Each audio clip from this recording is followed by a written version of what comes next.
네, 최근 먹거리가 풍부해지고 외식이 증가하면서 살과의 전쟁에 빠진 사람들이 많이 늘어났습니다.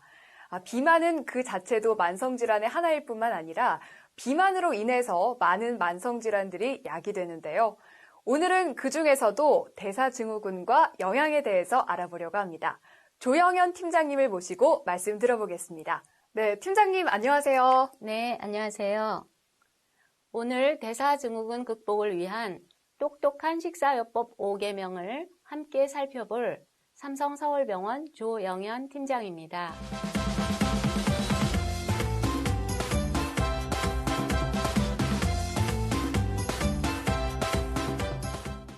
네, 팀장님, 최근 비만으로 인한 대사증후군을 비롯한 많은 만성질환들이 발병되고 있는데요. 대사증후군을 방치하면 건강에 어떤 영향을 미치게 되나요? 네, 대사증후군을 방치하면 당뇨병은 5배 이상, 심혈관계 질환은 1.5배 이상 위험한 것으로 연구 결과가 나타나고 있습니다. 이 결과만 보더라도 우리가 왜 대사증후군을 관리해야 되는지 알겠네요. 그래서 오늘은 우리가 왜 대사증후군을 관리하여야 하는지, 어떻게 관리하는지에 대해 알려드리려고 합니다. 그러려면 일단 대사증후군의 관리 목표를 알아야겠죠? 관리 목표를 알고 관리 목표별 식사요법 원칙인 5개명과 구체적인 실천 방법에 대해 알아보겠습니다. 그리고 여러분들이 실생활에서 궁금해하실 만한 식품 교환과 건강한 가공식품 선택을 위해서 영양성분 표시에 대해 이야기하도록 하겠습니다.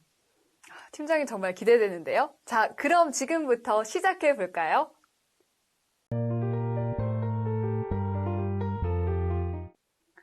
팀장님, 대사증후군 관리를 위한 첫걸음으로 구체적인 목표가 필요할 것 같은데요. 어떤 것들이 있을까요? 네, 첫 번째로 빼자 허리둘레, 두 번째 내리자 혈압, 세 번째 막자 고혈당, 네 번째 높이자 좋은 콜레스테롤, 마지막으로 5번째 잡자 중성지방의 5가지가 우리가 관리하여야 할 목표입니다. 그렇군요. 그렇다면 이 5가지 목표 달성을 위한 특별한 방법이 있을까요?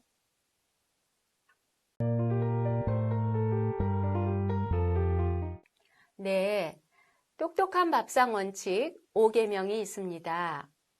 1개명으로 제때 골고루 알맞게 먹습니다.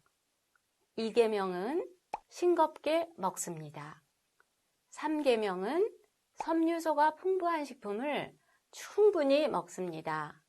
그리고 4개명은 좋은 지방을 먹습니다.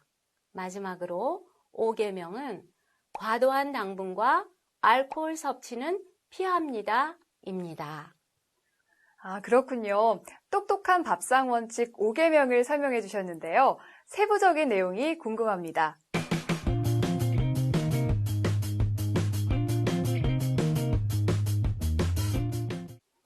1개명은 무엇이었죠? 네, 날씬한 허리를 위해서는 제때 골고루 알맞게 먹는 것이 지름길입니다.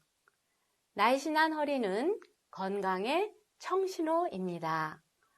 허리둘레가 굵으면 당뇨병, 고혈압, 고지혈증, 지방간, 심장병 등의 유병률이 높아집니다.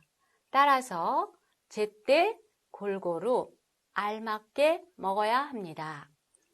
네, 교수님, 요즘 TV 프로그램 중에서 삼시세끼라는 프로도 있잖아요. 그러면 삼시세끼만 잘 먹으면 되는 건가요? 아니요. 우리는 삼시세끼와 함께 한두 번의 중간 간식을 더 먹어야 합니다. 간식이요? 저도 요즘 다이어트 중인데 살을 빼려면 조금만 먹어야 된다고 해서 2끼만 먹고 있었거든요. 이것처럼 날씬해지려면 2끼만 먹어야 한다는 잘못된 사실을 믿는 경우가 가끔 있는데요. 아침 간식, 점심 간식, 저녁의 제때제때 식사를 하는 것이 먹을 수 없다는 공포감에서 벗어나서 많이 먹는 것 같은 포만감을 느끼면서 날씬해질 수 있는 방법입니다. 그렇군요. 여러분들도 건강을 해치는 잘못된 다이어트 상식 잘 알아두세요. 그럼 골고루 먹는 것은 어떤 걸 의미하나요, 교수님? 우리가 먹는 식품 중에서 물을 뺀 모든 식품은 열량과 영양소를 가지고 있습니다. 또한 각각의 식품은 고유의 영양소를 가지고 있기도 하죠. 따라서 우리는 우리가 먹는 모든 식품들을 6가지 식품군으로 나눌 수 있습니다. 6가지 식품군은 곡류군, 어육류군, 채소군, 지방군, 그리고 우유군과 과일군을 말합니다. 이러한 6가지 식품군을 매일매일 빼지 않고 골고루 갖추어 식사하는 것을 말합니다. 교수님, 마지막으로 알맞게 먹기가 남았는데요. 네, 알맞게 먹기란 어떤 것이라고 생각하세요? 배가 많이 부르지 않을 정도로 먹으면 알맞게 먹는 게 아닐까요? 네, 알맞게 먹기도 수치적으로 계산할 수가 있습니다. 여기 보이는 키에 따른 표준 체중과 하루 섭취 열량을 찾아 확인하시고 유지하시면 되는데요. 예를 들어 키가 155cm이시면 표준 체중은 50kg이고 하루 필요 열량은 1500칼로리가 된다는 걸 쉽게 알 수 있습니다. 이 표를 보니까 쉽게 바로 알 수 있어서 정말 좋네요. 이게 바로 각 식품군별로 세끼와 간식으로 대표 식품들을 계산하여 둔 1500칼로리의 하루 식단입니다. 제때는 아침, 간식, 점심, 간식, 저녁으로. 골고루는 밥, 곡류군, 고기, 생선, 콩, 두부와 같은 어육류군, 매끼 2~3접시의 채소군, 그리고 조리용 기름인 지방군입니다. 저지방 우유는 우유군, 사과는 과일군으로 6가지 식품군이 모두 구성되었지요. 알맞게는 밥 매끼 3분의 2공기, 어육류군 고기류 80g 또는 생선 1마리, 채소는 매끼 2~3접시로 드시고 간식으로 우유 1잔과 사과 3분의 1개를 드시면 나의 식사는 제때 골고루 1500칼로리에 알맞게 먹습니다를 완성하게 되는 것입니다. 그렇군요. 이렇게 해야 제때 알맞게 또 골고루 먹을 수가 있는 거군요. 그래서 제가 준비를 해봤습니다. 시민분들은 이런 것들에 대해서 잘 알고 계신지 궁금해서요. 제가 시민들에게 물어보았습니다.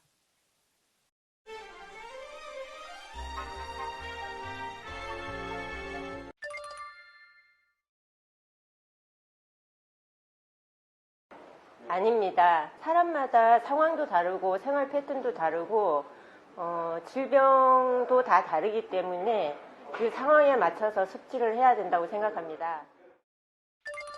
날씬한 허리를 위해서는 6가지 식품군을 골고루 먹어야 영양소의 균형을 잘 유지하면서 날씬해집니다.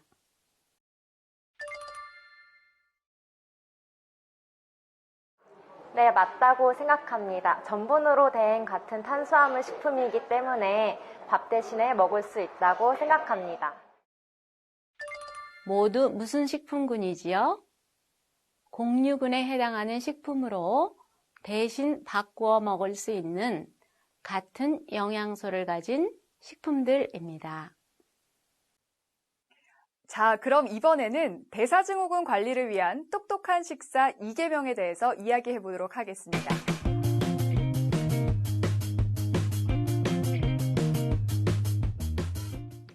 똑똑한 식사 2계명은 싱겁게 먹습니다입니다. 음식을 짜게 먹으면 혈액 속 나트륨의 농도가 올라가므로 수분을 재흡수하여 혈압이 상승하게 되고 심장이나 신장에 부담을 주게 됩니다. 네, 식생활에서 염분 섭취만 줄여도 혈압 조절에 도움이 되는군요, 교수님.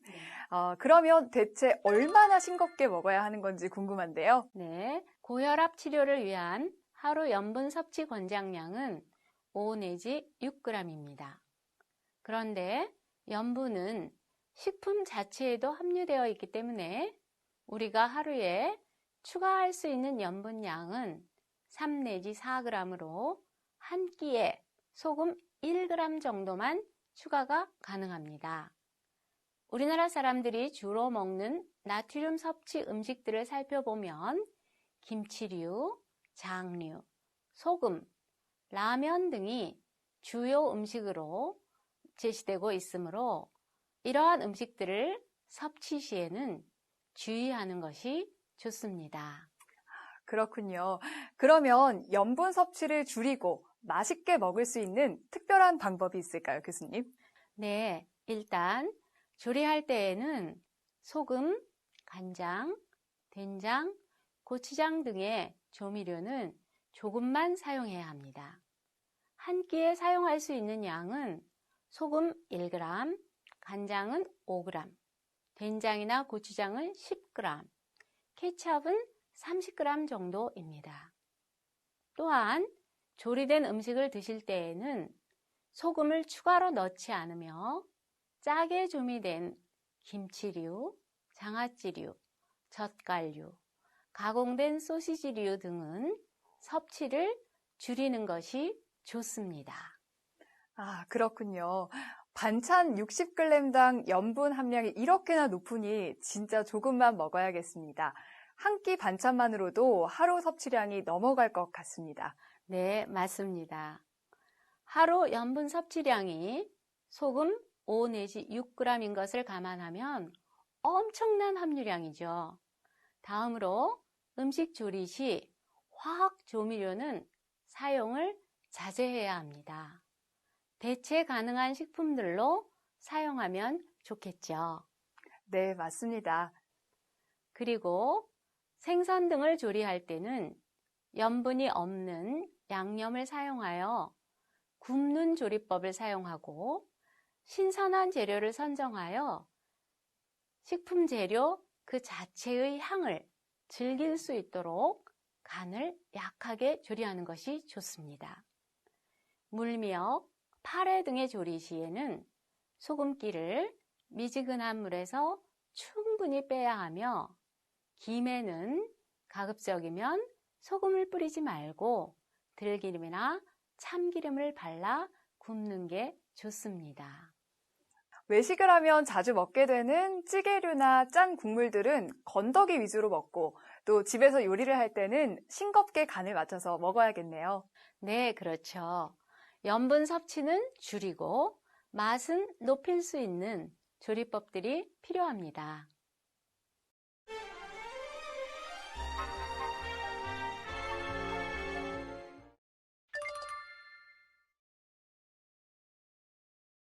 저는 그렇게 생각하지 않습니다. 저 좀 싱겁게 먹는 게 훨씬 낫고요. 짜게 먹으면은 그 훅맛이 안 좋더라고, 비가. 그래, 좀 싱겁게 먹으면 뒷맛이 아주 좋고, 네, 괜찮아요. 음식을 짜게 먹으면 혈압이 상승하고 심장 및 신장에 부담을 주게 되죠. 그래서 싱겁게 먹으면 고혈압을 치료하는데 도움을 줄 수 있습니다.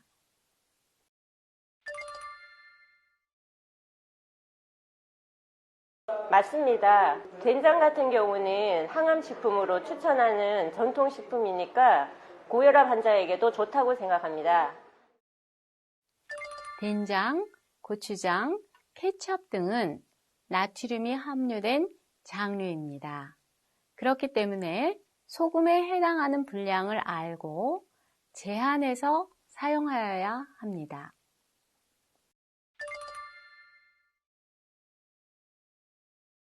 네, 먹을 수 있다고 생각합니다. 하지만 소금이나 간장보다 염분이 적지만 자극적이기 때문에 조금씩만 먹어야 된다고 생각합니다. 이러한 양념을 활용하거나 식품 그대로의 향을 즐길 수 있도록 양념을 약하게 하는 조리법이 좋습니다. 자, 그럼 이번에는 대사증후군 관리를 위한 똑똑한 식사 3계명에 대해서 이야기해 보도록 하겠습니다. 막자 구혈당을 실천하기 위해서는 어떤 방법이 있을까요, 교수님?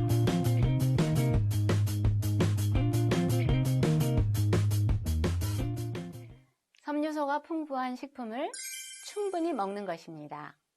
섬유소는 포만감을 주어 비만 예방에 도움이 될 뿐만 아니라 콜레스테롤과 중성지방의 체내 흡수를 방해하여 심혈관 질환을 예방하고 당의 흡수 속도를 늦추어 당뇨병 예방과 치료에 도움을 줍니다.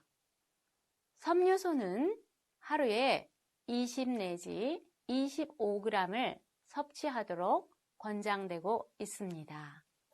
그렇군요. 그러면 이러한 섬유소를 충분히 섭취하기 위해서는 어떤 방법이 있을까요?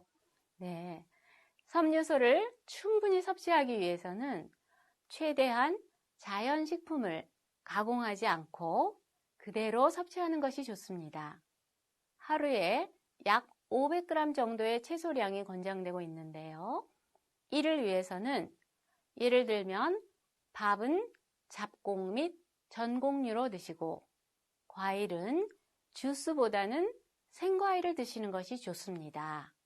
또한 섬유소가 많은 채소 및 해조류, 버섯류는 매끼 2-3가지의 반찬류를 통해서 충분히 드시는 것이 좋습니다. 그렇군요, 교수님. 우리나라의 식생활이 점점 서구화되면서 채소 섭취량이 점점 줄어들고 있는데 꼭 권장량을 챙겨서 먹는 게 좋겠네요.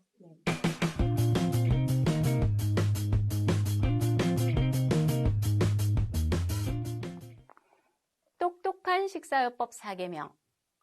높이자 좋은 콜레스테롤 목표 달성을 위해서는 규칙적인 운동과 함께 좋은 지방을 먹어야 합니다.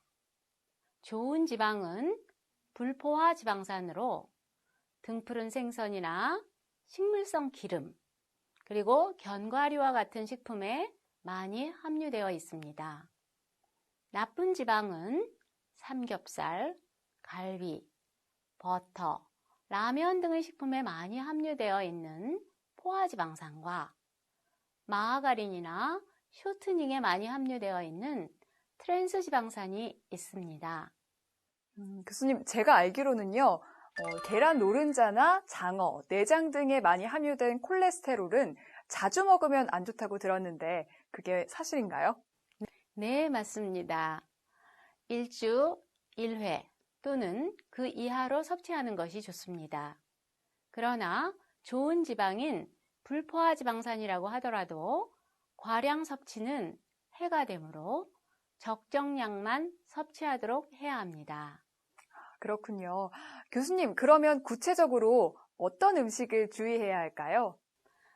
튀김이라든가 볶음, 부침류의 조리법을 사용한 음식과 삼겹살, 중국 요리, 피자와 같은 외식류, 파이, 아이스크림, 과자와 같은 간식류, 마지막으로 기타 소스류 등으로 이러한 식품들은 주의해야 합니다.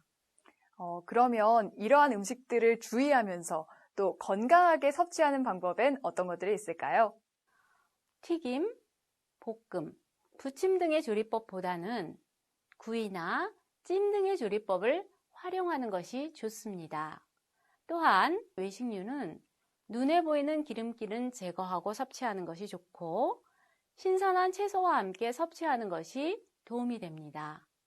그리고 손이 자꾸 가게 되는 간식류는 섭취 횟수를 줄이거나 저지방 또는 무지방 음료류를 선택하는 것이 좋습니다. 네, 이제 마지막입니다. 똑똑한 식사요법 5계명에 대해서 알아볼까요?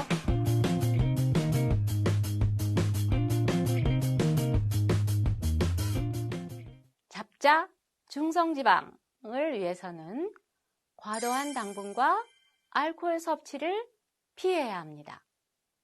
과도한 과일과 알코올 섭취는 혈압과 혈중 중성지방 농도를 상승시키고 비만의 원인이 될 수 있으므로 금주가 원칙이며 과일은 적당량 섭취하는 것이 권장됩니다. 그렇군요. 교수님, 그런데 적당량이라는 말이 조금 어려운 것 같아요. 구체적으로 어느 정도 먹으면 좋을까요? 네, 우리가 과일의 적당량이 어려운데요. 최근에는 채소 대신 과일을 드시는 경우도 많습니다. 그런데 과일도 당분 함량이 높아서 혈중 중성지방의 상승과 비만의 원인이 될 수 있습니다. 하루에 권장되는 섭취 열량은 50에서 100칼로리 정도이며 과일군의 1교환 단위에서 2교환 단위 정도에 해당하는 분량입니다. 따라서 우리가 과일의 1교환 단위량을 알아야 하는데요. 과일의 1교환 단위량은 50칼로리에 해당하는 분량을 말하며 사과는 3분의 1개, 작은 귤은 2개, 바나나 반 개 등이 각각 50칼로리에 해당하는 1교환 단위 분량으로 하루 섭취량의 기준이 되는 분량입니다. 아, 그렇군요. 과일 이외에도요, 또 설탕이나 과당이 함유된 식품이 더 많이 있을 것 같거든요. 네, 그렇죠. 설탕을 주로 하는 간식류와 양념류는 가급적 자제하시는 것이 좋습니다. 과당은 주스류 및 음료류에 많이 포함되어 있으므로 무과당 주스나 건강 음료라고 하더라도 과당이 함유되었는지 드시기 전에 확인하는 것이 필요합니다. 또한 주스류 및 음료류 대신에 생과일로 드시는 것이 권장되고 있습니다. 여기서 잠깐 영양 성분 표시에 대해 알아볼까요? 팀장님께서 말씀해주신 과당의 함유 여부를 확인하거나 기타 가공품의 열량, 지방의 종류 등을 확인하는 데 도움을 주는 것이 바로 영양 성분 표시입니다. 모든 가공식품에는 영양 성분이 표시되어야 하므로 보다 건강한 식품을 선택하는 데 도움을 받을 수 있는데요. 영양 성분은 1회 제공량의 중량과 1회 제공량에 함유된 열량, 당류, 지방, 나트륨 등의 함량과 하루 섭취 권장 기준치 대비 퍼센트를 표시하고 있습니다. 이를 잘 활용하면 건강한 가공식품을 선택할 수 있습니다. 또한 대사증후군 극복을 위해서는 금주가 원칙입니다. 맥주 한 캔은 160칼로리, 포도주 한 잔은 100칼로리, 위스키 한 잔은 90칼로리, 소주 한 잔은 100칼로리와 같이 술은 다른 영양소는 없으면서 열량은 높습니다. 다만 부득이한 경우에는 남자는 2잔 미만, 여자는 1잔 미만으로 제한하여 섭취하여야 합니다.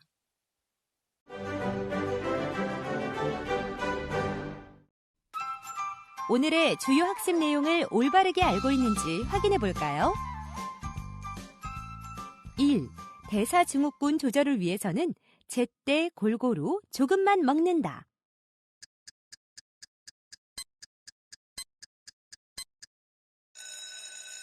아닙니다. 대사증후군 조절을 위한 1계명이 무엇이었죠? 제때 골고루 알맞게 먹는다였습니다. 조금만 먹는 것이 아니라 알맞게 먹어야 영양의 균형을 유지하면서 날씬한 허리둘레를 유지할 수 있습니다. 2. 좋은 지방인 불포화 지방산이 많은 생선구이는 많이 섭취한다?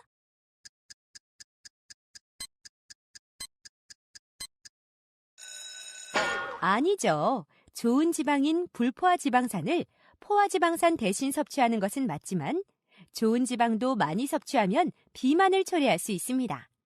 좋은 지방도 적정량 섭취하여야 합니다. 3. 체중 조절에는 채소류와 해조류는 충분히 먹는 것이 좋다?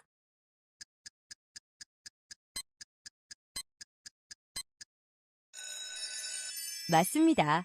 채소류와 해조류에는 섬유소가 풍부하여 포만감을 주어 체중 조절에 도움을 줍니다. 고혈압 조절에는 싱겁고 담백한 조리가 좋다.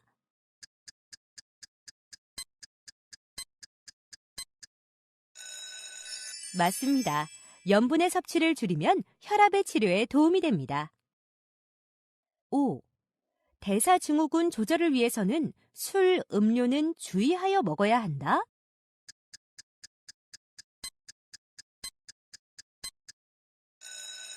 맞습니다. 술과 음료는 알코올과 당분으로 인하여 혈중 중성지방을 상승시킬 수 있으므로 금주를 원칙으로 하며 음료류는 제한하여야 합니다.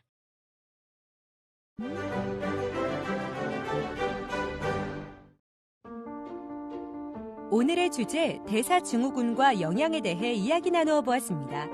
오늘의 주요 학습 내용을 확인해 보세요.